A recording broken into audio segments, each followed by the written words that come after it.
अस्सलामुअलैकुम जी, मेरी प्यारी प्यारी बहनों, सहेलियों, सखियों, सब कैसे हैं। उम्मीद है कि सब ठीक ठाक होंगे। अल्लाह पाक अब सबको हंसदा वसदा नाचता पायदा रखे, इलाही आमीन। तो जी इस दिन तो हम भी बड़ा नशे भजे, यानी कि हमने बड़ी मेहनत की। मेहनत क्या थी, बस घर के काम ही थे जो कि थोड़े एक्स्ट्रा हो गए थे। आज के दिन मैं आपके साथ शेयर करती हूँ, पूरा व्लॉग एंड तक देखिएगा, इंशाल्लाह आप लोगों को ना मज़ा आएगा।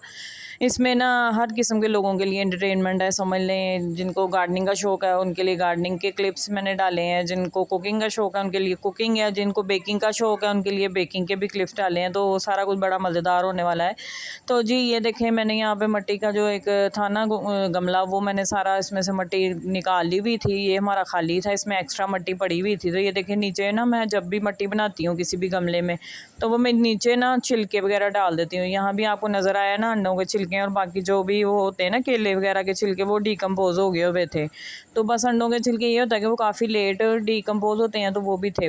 खैर यहाँ पे मेरे पास 2-3 अंडों के और छिलके हो गए हुए थे, वो मैंने साथ नीचे वाली लेयर में डाल दिए। पहले सबसे ड्राई मिट्टी की लेयर ऊपर, फिर मैंने छिलके पत्ते जो भी मेरे पास होता है ना, फिर मैं एक लेयर उसकी डाल देती हूँ।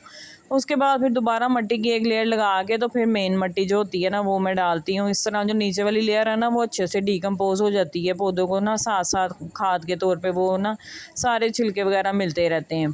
तो इस तरह पौधों की ग्रोथ जो है ना, वो बहुत अच्छी होती है और मिट्टी भी बड़ी सॉफ्ट हो जाती है खाद की वजह से। यहाँ पे भी मैंने ये जो काली काली आपको नज़र आ रही है ना मिट्टी में, ये गोबर की खाद है। ये थोड़ी सी मैंने मिक्स की थी ताकि हमारा जो पौधा है ना, वो अच्छे से इसमें ग्रो करे। जो सारे पौधे हम लाए थे ना, उसमें से तकरीबन सारे हमने जो है ना कर दिए थे सेटमेंट अपने नए गमलों में, क्योंकि नर्सरी से मैं छोटे लाई थी गमले, तो बड़े गमलों में करने थे, वो कर दिए थे। बस एक जतरूफा रह गया था, वो मैंने कहा था कि मैं बड़े गमले में करूँगी, क्योंकि उसकी हाइट है ना, वो काफ़ी ज़्यादा हो जाती है, वो काफ़ी अच्छा ग्रो करता है जब उसको बड़ा गमला देते हैं। तो वो पहले भी हमारे पास था ना, तो मैंने बाल्टी में लगाया हुआ था, तो बहुत अच्छा ग्रो करता था। बिल्ली ने खाना ख़राब करके ना, तो वो तो हमारा बेचारा मरहूम हो गया। अब ये हमारे पास जो नया है ना, तो ये भी बड़ा अच्छा हेल्दी वाला था। तो ये होता भी है ना, बड़ा सख्त जान है इसमें, इसको सर्दी गर्मी में कुछ भी फ़र्क नहीं पड़ता। ये बड़ा अच्छा ना, ऐसे इसके पत्ते वगैरह सही रहते हैं, ना झड़ते हैं, ना ख़राब होते हैं, ना पीले होते हैं, तो बड़े अच्छे रहते हैं। तो इस वजह से हमने दोबारा ये ले लिया था। परमानेंट पौधा है, इसको आप घर में लगाएं तो इसके फूल भी रेड कलर के बड़े प्यारे लगते हैं, पत्ते भी बड़े प्यारे होते हैं, लंबे लंबे से ना, ऐसे देखें आप। खैर मैंने इसको रिपोर्ट करके पानी शानी दे दिया। पानी इस टाइम आपने भर के देना है, क्योंकि मिट्टी सारी ड्राई थी, तो इस वजह से मैंने ना पहले वाला पानी जो एक बाउल डाला, वो नीचे हो गया, मिट्टी में जज्ब हो गया फटाफट ही, क्योंकि मिट्टी बहुत अच्छी होती है। ये भी एक निशानी होती है अच्छी मिट्टी की, कि उसमें पानी जो है ना, वो ठहरता नहीं, खड़ा नहीं होता, फटाफट जज्ब हो जाता है। तो उसकी वजह से ना हमारे पौधे अच्छे रहते हैं। जिस मिट्टी में पानी खड़ा होता है ना, समझ लें वो मिट्टी हार्ड है, तो पानी खड़ा रहने की वजह से ना फिर जड़ें भी गलने का ख़तरा होता है, तो पौधा ख़राब हो जाता है। तो आपने इस तरह ही अच्छी सी मिट्टी बना लेनी है। कोई भी आप पौधा लगाएं इसमें, वो अच्छा चलेगा इंशाल्लाह। इसको अब हमने रिपोर्ट कर दिया, इसको अब 2-3 दिन के लिए शेड में रख देंगे, ताकि जो डायरेक्ट सनलाइट है वो इसको ना पड़े। तो जब 2-3 दिन गुजर जाएंगे, ये सेटमेंट हो जाएगा अपनी जगह पे, अपने नए घर में। क्योंकि ये हम रुखसत करा के लाए हैं, हमारी ये नई नई दुल्हन है, इसको 2-3 दिन देंगे हम सेटमेंट होने के लिए। उसके बाद फिर हम इसको ना गर्मी में तपश में ज़रा ना इसकी खीर पकवाई करेंगे, मतलब इसको गर्मी में खड़ा करेंगे किचन में। मतलब ये है कि सूरज के सामने फिर इसको ले आएंगे। खैर ये मैं बोंगियाँ मारी थी, आप लोगों ने इसको सीरियस नहीं लेना। इसको हम सेटमेंट कर देंगे। और आज मैं सारे सेन की सफाई कर रही थी। आपको पता है पौधे रखने का काम तो बड़ा मज़ेदार होता है, लेकिन इसके साथ काम भी बहुत ज़्यादा बढ़ जाते हैं। पत्ते, गंद, मिट्टी, ये सारा कुछ भी इनके साथ फिर ना साथ साथ मैनेज करना पड़ता है। और बड़ी मिट्टी और गंद हो गया हुआ था, ये देखें हशर हुआ हुआ था सेन का। पहले मैंने सारी झाड़ू दी, बिल्लियों ने भी इतने गंद डाले हुए थे सारे, मैंने ना बड़ी मुश्किल उल्टी रोक के ना सारा गंद उठाया। उसके बाद फिर मैंने ये जो है ना बोतलें, ये कूलर में से निकलती हैं, तो ये हम लोगों ने निकाल दी हुई थी कि हमें वज़न डालना है। कूलर की जितनी हवा ठंडी होती है हमें तो उतनी ही लगती है, इससे कोई ख़ास फ़र्क नहीं लगता। इस वजह से हम लोगों ने ये ना निकाल के रख दी हुई थी काफ़ी देर से। तो मैंने फिर इनको भी साफ़ कर लिया धोते हुए ना सेन को, तो ये साफ़ सुथरी होकर बड़ी अच्छी लग रही थी। अब इनको दोबारा कूलर में लगा देंगे। तो ये देखें जो रूफ़ा मैंने साइड पे ना इधर जो सीढ़ियों की नीचे वाली जगह होती है ना शेड में, इधर रख दिया था। और ये देखें लंटाना के भी फूल कितने प्यारे खिलने शुरू हो गए हैं। ये जो मैंने शेड में रखे थे, ये सारे आज मैंने इधर निकाल के सेट कर दिए हैं धूप में, क्योंकि 2-3 दिन हो गए हैं। ये मरवा के भी पौधे फूल हैं, अब ये निकलेंगे इंशाल्लाह। और ये बेल है सदाबहार की, यहाँ पे मनी प्लांट लगा हुआ है। और ये जो नए हैं ना, इनको अभी कहीं पे ना एडजस्ट करना है। इनका मेरा दिल कर रहा था कि मैं ना वो हैंगिंग बास्केट मंगवा के ना तो उसमें फिर लगाऊँ।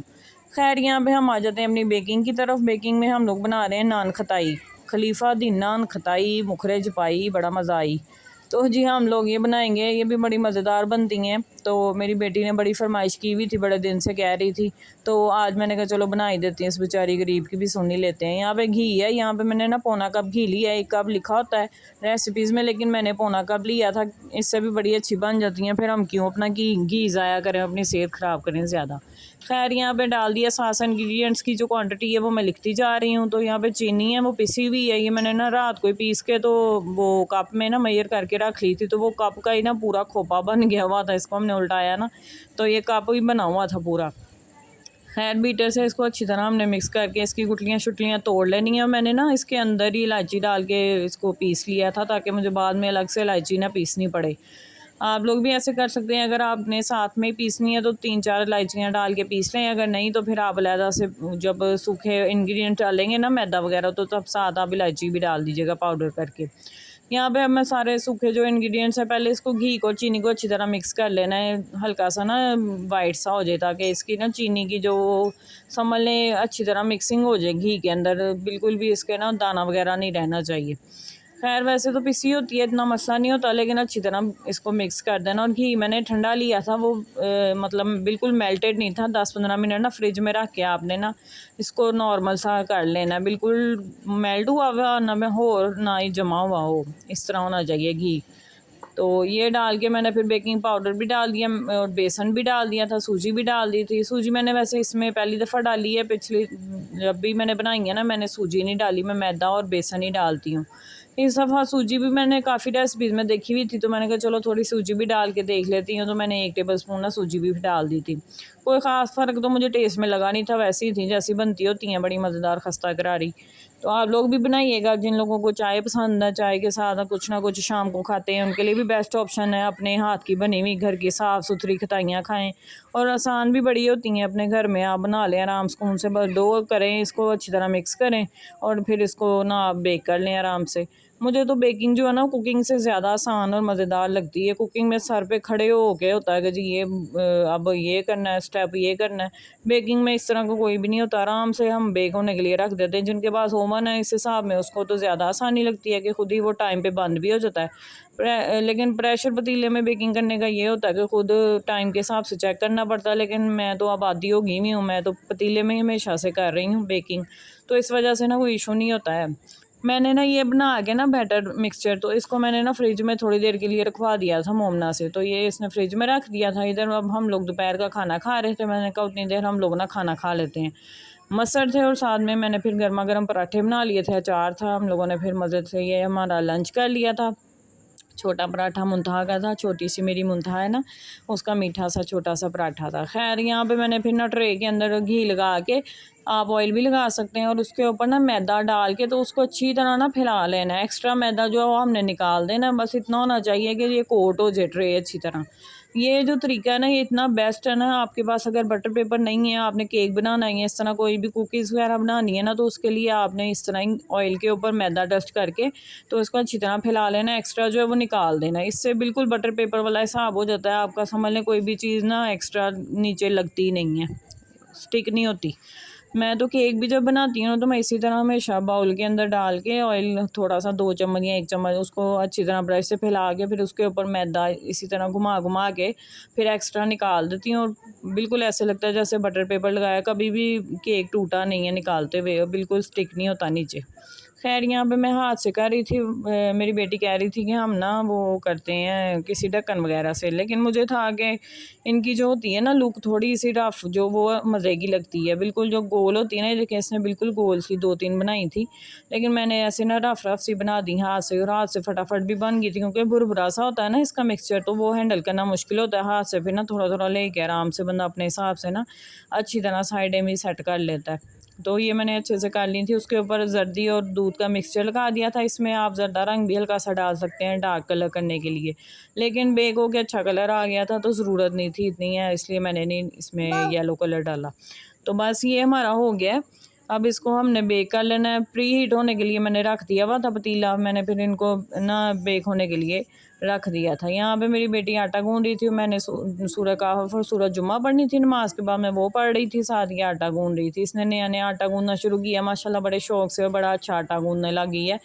एक दो दफ़ा ही मैंने बस इसको साथ खड़े होके ना इसको साथ करवाया बताया, तो उसके बाद ये आज ना खुद ही बिल्कुल गूंद रही थी, तो इसने बड़ा अच्छा नरम मुलायम आटा गूंद लिया था।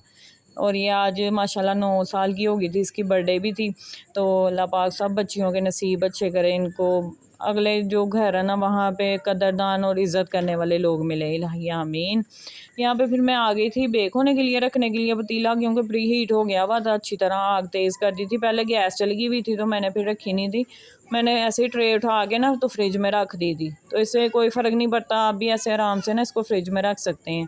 तो यहाँ पे पतीला अच्छी तरह गर्म हो गया, 10 मिनट मैंने फुल आग पे ना इसको रख दिया था, बिल्कुल जो तंदूर और ओवन का समझ लें हिसाब होता है ना गर्म, बिल्कुल बहुत ज़्यादा हीट वाला, वो हमने कर लेना। फिर उसके बाद मैंने ये रख दिया, इसमें ट्रे रख दी थी स्टैंड के ऊपर, और इसको कवर करके अब मैंने देखें आग बिल्कुल हल्की नहीं की, के लोग कहते हैं बिल्कुल हल्की आग, लेकिन बिल्कुल हल्की से ना इतने बड़े पतीले में हीट नहीं बनती।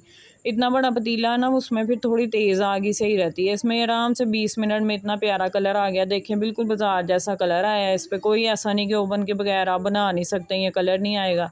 खैर ये हमारी बन गई थी। अब इसको मैंने देखें स्टैंड के ऊपर ना कवर करके रख दिया ठंडा होने के लिए, क्योंकि जब ये बनती हैं ना तब थोड़ी सॉफ्ट होती हैं, अगर तभी हम इसको छेड़ेंगे ना तो ये टूट जाती हैं। इस वजह से मैंने इनको कवर करके ना ठंडा होने के लिए रख दिया था स्टैंड के ऊपर। यहाँ पे मैं चावल पकाने लगी थी आलू मटरों वाले, और ये मैंने चावल पहले ही भिगो दिए, साथ में प्याज था हमारा गोल्डन हो रहा। उसके बाद फिर मैं बिरयानी का मसाला डालूँगी इसमें, क्योंकि हमें ज़रा ना तीखे करारे पसंद है, चावल फीके फीके नहीं पसंद, तो इसलिए हम बिरयानी मसाला भी 2 टेबल स्पून डाल लेते हैं। तो इस वजह से मैंने डाल के बिरयानी मसाला भी इसमें साथ भून लेना है। यहाँ पे मैंने 1 टमाटर और 5 हरी मिर्चें ले ली, साथ में 1 टेबल स्पून लहसुन अदरक का पेस्ट डाल दिया था। जब प्याज थोड़ा सा गोल्डन हो गया ना तो इसको डाल के हम मसाले को, साथ में मैंने मसाले भी साथ ही डाल दिए थे, क्योंकि इस टाइम मैं बड़ी थक गई थी। आपको पता है घर के कामों के साथ साथ जब एक्स्ट्रा कोई चीज़ें हम बनाने लग जाते हैं ना तो फिर एक्स्ट्रा समझ ले थक जाते हैं। तो इस टाइम मैं काफ़ी थक गई थी, बस मुझे यही था कि मैं ये चावलों का करूँ, नमाज़ पढ़ूँ, उसके बाद फिर मैं बस ना लेट जाऊँ। सुबह की मैं उठी हुई थी और मुझे आदत नहीं है दोपहर को बिल्कुल भी सोने की, मैं 1 सेकंड के लिए भी ना दोपहर को नहीं सोती। वो मैं कहती हूँ सही करते हैं लोग, फिर उनकी ना इतनी बस नहीं होती जितनी मेरी हो जाती है। मैं फिर ये है कि एक ही दफ़ा जागती हूँ 12-15 घंटे, उसके बाद फिर मैं एक ही दफ़ा सोती हूँ, जितना भी नसीब में हो जाए, 8 घंटे, 7 घंटे, 6 घंटे, 12 घंटे, जितना भी हिसाब हो ना सोने का, फिर मैं नींद पूरी होने तक माशाल्लाह ना सोती हूँ। फिर ये है कि बच्चे भी अब थोड़े बड़े हैं ना तो वो मेरे साथ ही सोते हैं, मेरे साथ ही उठते हैं, ये नहीं होता कि रात को बार बार उठ रहे हैं तो नींद ख़राब होती है। अब उस टाइम से शुक्र है मैं निकल गई हूँ, जो बिल्कुल पिद्दे बच्चे होते हैं ना चीं पीं रात को करते रहते हैं, अल्लाह का शुक्र है मेरे बच्चे थोड़े से बड़े हैं। तो अल्लाह का शुक्र है, अल्लाह पाक सबके बच्चों को सलामत रखे। है देखिए मेरी टिड्डी इतनी खुश हो रही थी, मुझे थैंक यू कह रही थी, हगियाँ कर रही थी, तो उसने बड़े शौक़ से बच्चों ने खाई भी, और फिर मैंने बाकी ना एयर टाइट कंटेनर में डाल के रख दी थी इसके पापा के लिए भी। वो जब खैर से रात को काम से आएंगे तो वो फिर खुद ही खा लेंगे। हम लोग तो आजकल ना उनके आने से पहले सो गए होते हैं, क्योंकि हमारी रूटीन इस तरह की बनी हुई है। फिर मैंने बस मगरिब इशा की नमाज़ पढ़ ली, उसके बाद सूरह वाक़िया पढ़ लेती हूँ, सूरह मुल्क पढ़ लेती हूँ, वो पढ़ ली, चावलों को दम दिया हुआ था वो खोला, खाना शाना खाया, अल्लाह पाक का शुक्र अदा किया। अल्लाह ताला ने इतनी सारी नेमतें दी आज के दौर में भी। मिलूँगी नेक्स्ट में, अल्लाह हाफ़िज़।